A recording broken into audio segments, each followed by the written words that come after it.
అయిపోతారు. ఒక పూట కూటి కొరకు తన జ్యేష్ఠత్వ హక్కు నమ్మివేసిన ఏశావు వంటి భ్రష్టుడైనను వ్యభిచారైనను ఉండునేమో అని జాగ్రత్తగా చూచుకున్నాడు. చూసారా, ఇవన్నీ లింక్స్ అండి, లింక్స్. తన జీవితంలో అక్కడ ఏం జరిగిందో మనకు తెలియదు. పనికి మాలిన ద్వేషపు మాటలు మీ నోట రాకూడదు అన్న సందర్భంలో ఏశావును పెట్టాడు దేవుడు అక్కడ.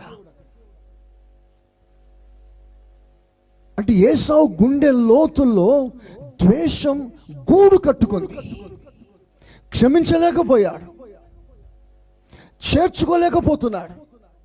హృదయంలో నిండా ద్వేషం ద్వేషం ద్వేషం.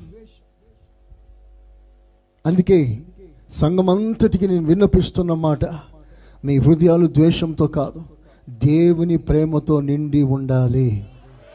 అప్పుడు నువ్వేం చేస్తావు?